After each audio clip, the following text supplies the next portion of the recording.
Shana Tova. I'd like to give an overview today of the Mitzvah of Tikiyat Shofar, the brachot of Musaf, Malchiot, Zichronot, and Shofrot, and ultimately to try to understand how they merge together in the Tikiyot or Seder HaBrachot when we actually blow the shofar during Musaf. But let me begin by talking a bit about Tikiyat Shofar, then we'll talk about Musaf, and then again at the end we'll talk about the combination of the two of them. The Torah tells us in two places that Rosh HaShana should be a day of Truah. One place it says it should be a Yom Truah.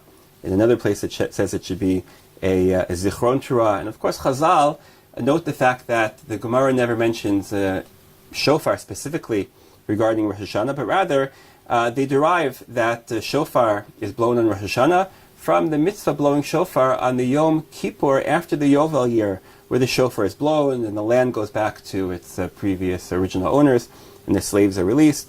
The Gemara tells us there, it says Va'avarta Shofar and Chodesh HaShvi'i, also Rosh HaShana is a Chodesh HaShvi'i. And from there the Gemara learns that the Tru'ah of Rosh HaShana, the Zichron of the Yom Tru'ah, is actually produced or created by a shofar.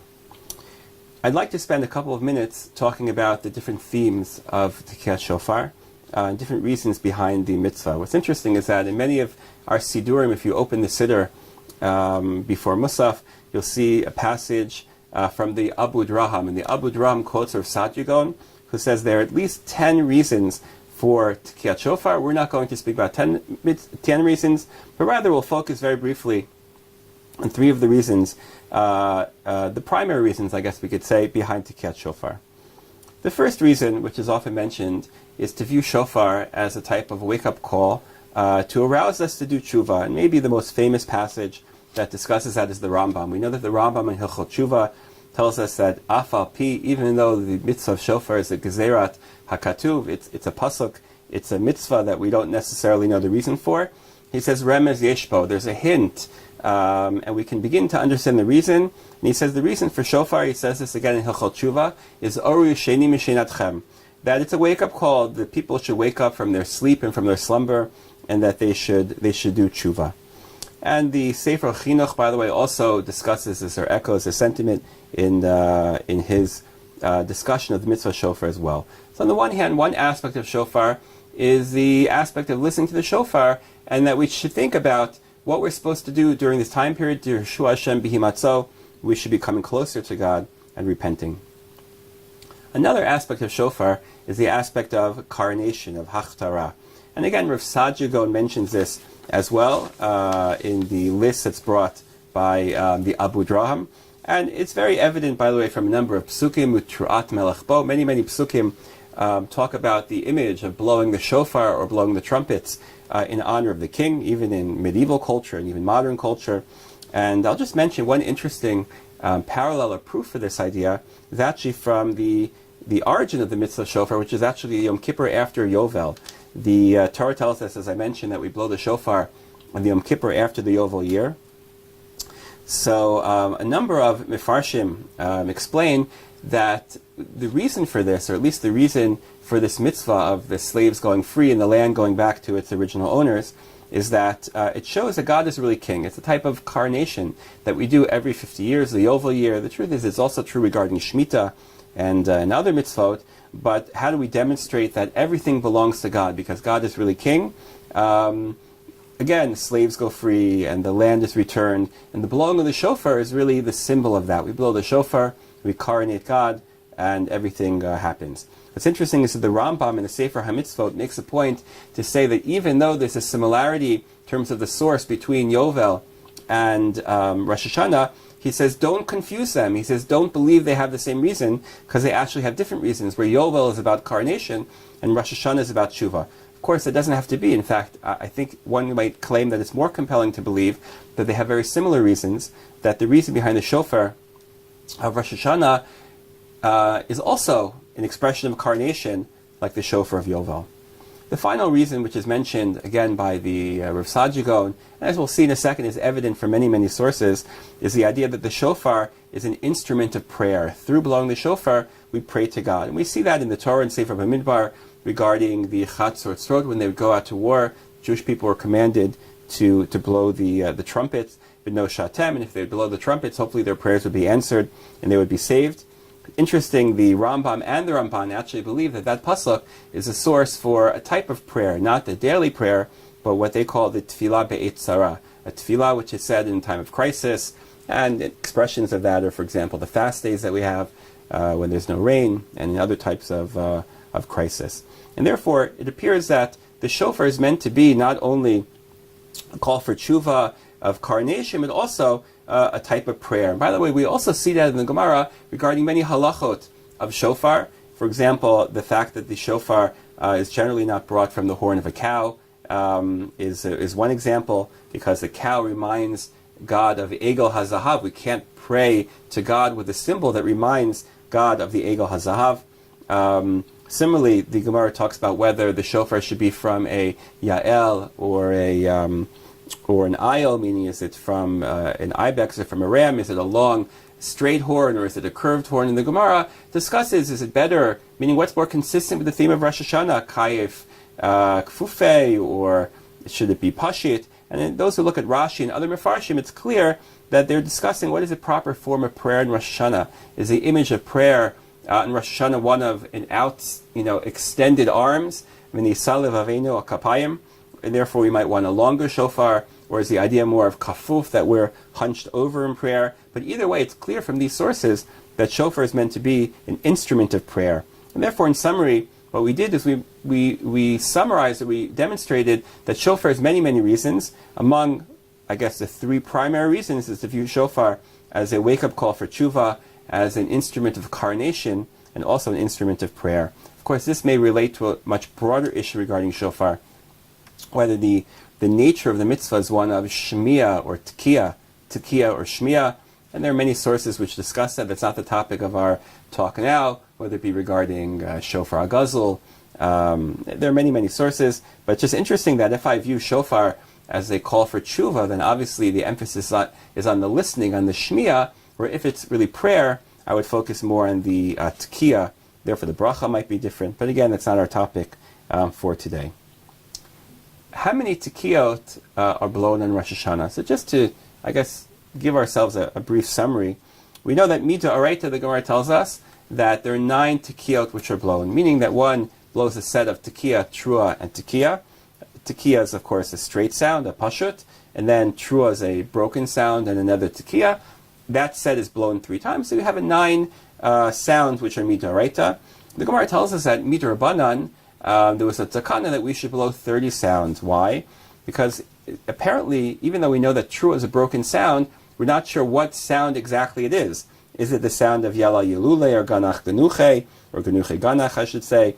Is it what we call nowadays a shivarim, a do, do, do? Or is it like a very broken sound, do, do, do, do? Or maybe it's both of them together, right? What we call nowadays a shivarim trua, do, do, do, do, do, do, do. Therefore, there was a takan in the times of Chazal that one should blow 3 sets of each type of trua.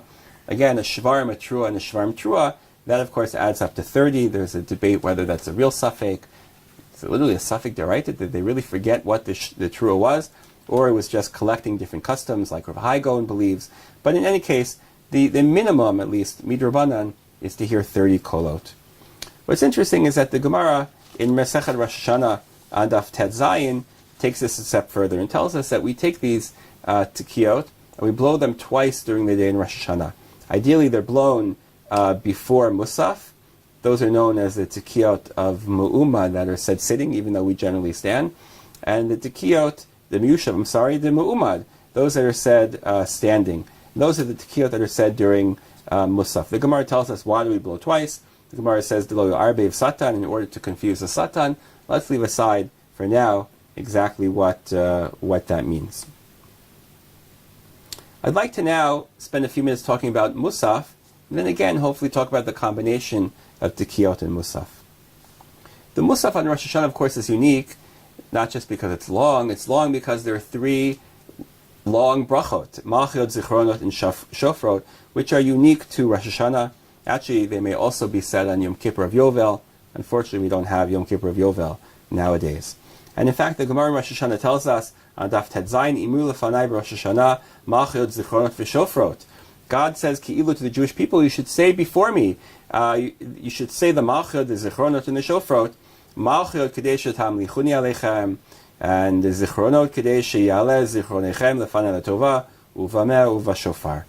What's interesting is that Rashi al HaTorah in Vayikra Perich Chaf Gimel implies that this obligation of saying Malchut, Zichronot, and Shofrot may be a biblical obligation, a mitzvah midoraita.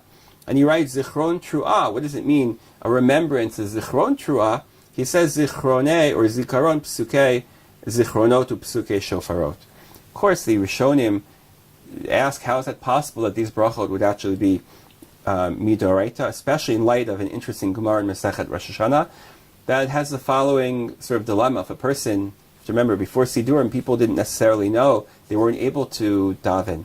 Therefore, what if a person had the choice of going to one city where he knew they would be able to hear the Tikkiot, and another city where he could hear Musaf said the brachot of Musaf and Biyotze?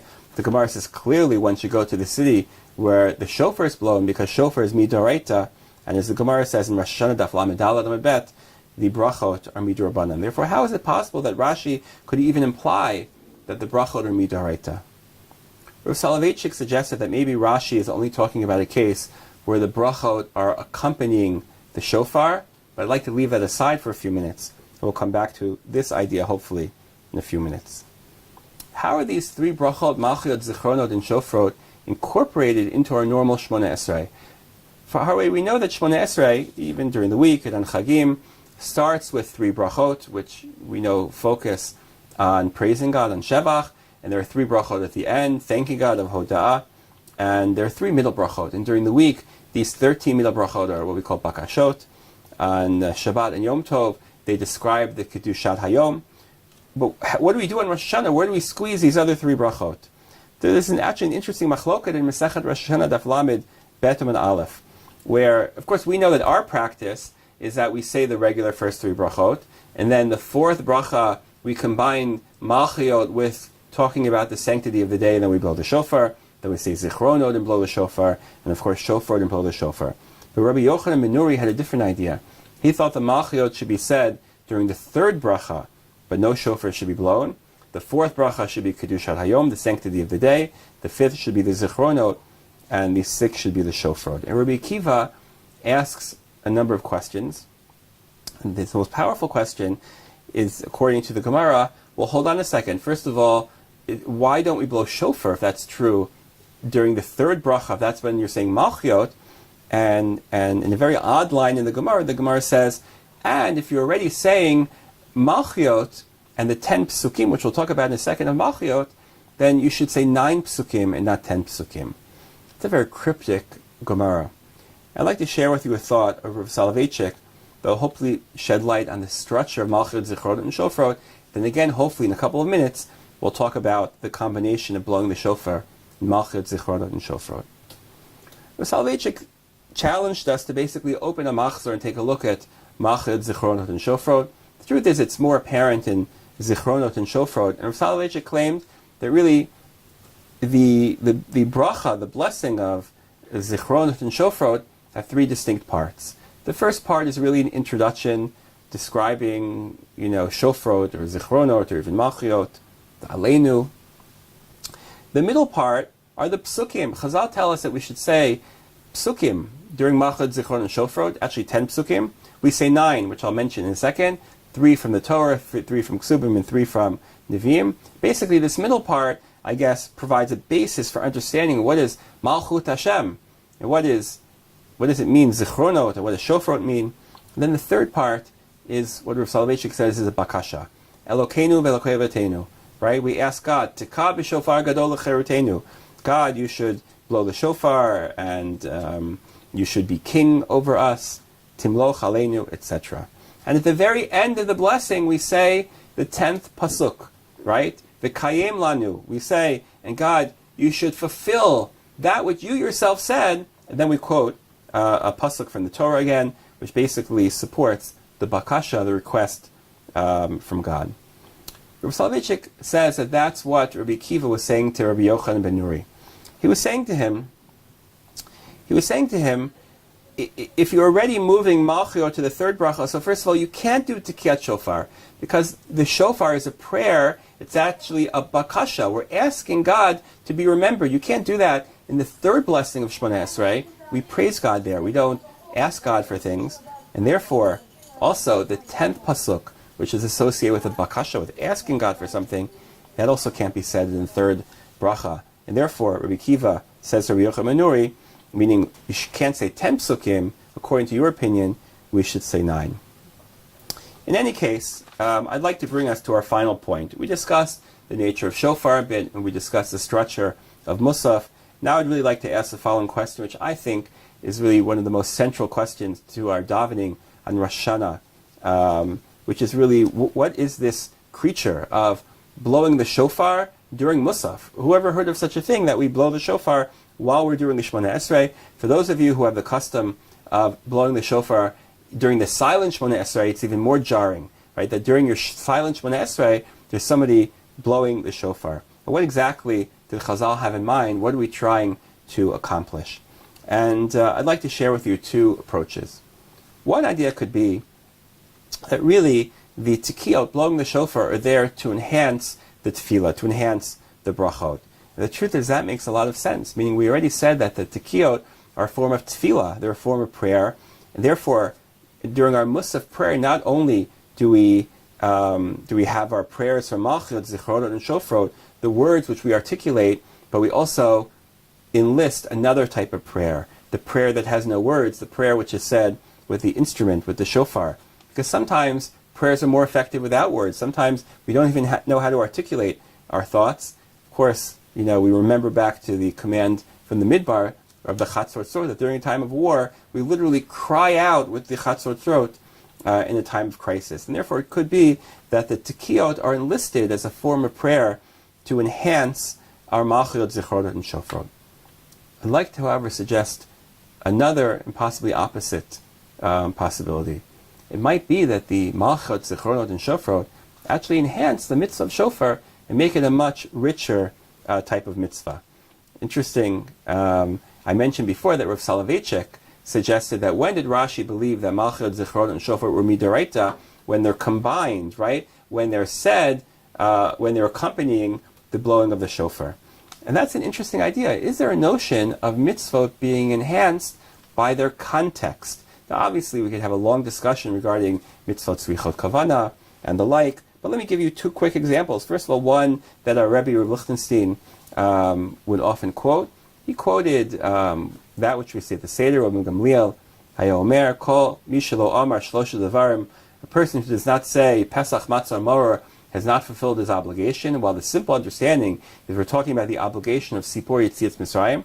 Rav Lichtenstein would often quote a Ramban in the beginning of Masechet Brachot in the Milchamot Hashem. The Ramban said, no, it's talking about the mitzvah of matzah. It's very nice to eat matzah, and the Gemara says explicitly that you fulfill your mitzvah even if you're forced to eat matzah. However, if you eat matzah while you're discussing the Pesach and the Maror and the story of Yetzias Mitzrayim, then you have a much richer and elevated mitzvah, what he calls the mitzvah min hamuvchar. There's a similar idea, maybe the Bach says regarding sukkah, that when one fulfills the mitzvah of sukkah, one sits in the sukkah, one should have in mind the pasuk, Laman yedu dorotechem, ki basukot hoshavti et bnei Yisrael. It's very possible that it's very nice to blow shofar, but to blow shofar while we're also saying the words of Malchut, Zichronot, and Shofrot is a richer, more meaningful experience. I want to conclude by mentioning the following very interesting passage from the Sefer Albo. And we know that there's a discussion in the Rishonim regarding the Ikarim, the Ikarei Emunah. The Rambam, of course, mentions that there are 13 Ikarim. But the Sefer Albo says that really there are 3 Ikarei Emunah. There are 3 tenets of Jewish faith. One of them is the Malchut Hashem, is that God exists. The other is Sachar Va'onesh, reward and punishment. And the other is that God reveals himself to this world. And he actually claims that that's what Malchiot, Zichronot, and Shofrot are. Malchiot is meant to instill that first tenet, that first yesod of Malchut Hashem. And of course, Zichronot is about that God remembers everything and he rewards and he punishes. And of course, Shofrot, if you take a close look at the bracha, Shofrot is about revelation, right? Meaning the shofar at Har Sinai, about the revelation of God to this world. And he claims that these three brachot reflect these three principles of faith. And it could be that that's also part of what's going on with the Mitzvah of Shofar. If one blows the shofar and it's accompanied by malchiot, zichronot, and shofarot, each of them focusing on another aspect, both of ikarei emunah, but also aspects which are reflected by the shofar itself, then we've really fulfilled, in many ways, the Mitzvah of Shofar in the richest and deepest way possible, which of course is consistent with those Rishonim who believe that despite blowing shofar before Musaf, the primary, the most important fulfillment of the mitzvah is al seder habrachot. With that, we'll conclude. I wish everyone a ktiva v'chatima tova.